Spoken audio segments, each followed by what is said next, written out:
Hello everyone, welcome back to my channel. আসসালামু আলাইকুম। আজকে রান্না করব অন্যভাবে, একটু গরুর মাংস।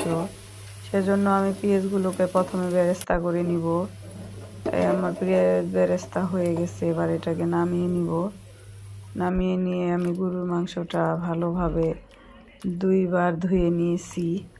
এবার 3বারের মাথায় আমি গরুর মাংসটা কড়াইয়ে দিয়ে দিব।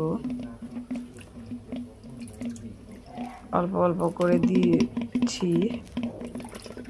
আমার মাংসটা দেওয়া শেষ হয়ে গেলে আমি এর মধ্যে অ্যাড করব হলুদের গুঁড়ো, মরিচের গুঁড়ো, তারপরে লবণ, জিরা বাটা, আদা বাটা, রসুন বাটা।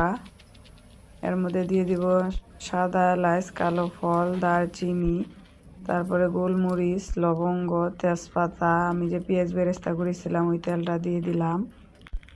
দিয়ে এটার উপর দিয়ে আবার পেঁয়াজ বেরেস্তা দিয়ে দিলাম একটু। দেওয়া হয়ে গেলে আমি এবার সুন্দর করে এটাকে মাখিয়ে নিয়েছি। এর উপরে গরম পানি দিয়ে দিলাম। এবার এটা চুলায় তুলে দিয়েছি। আমার গোস্তটা কষানো হয়ে গেছে। আমি আগে থেকে নুন হলুদ দিয়ে আলু ভেজে নিয়েছিলাম, ওই আলুটা দিয়ে দিলাম। দিয়ে এই তো আমি তরকারির মধ্যে ঝোল দিয়ে দিছি।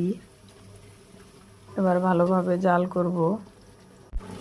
আমার রান্নাটা শেষের পর্যায়ে আমি আবার একটু পেঁয়াজ বেরেস্তা অ্যাড করলাম। আমার ভিডিওটা ভালো লাগলে চ্যানেলটি সাবস্ক্রাইব করবেন, লাইক কমেন্ট শেয়ার করবেন প্লিজ।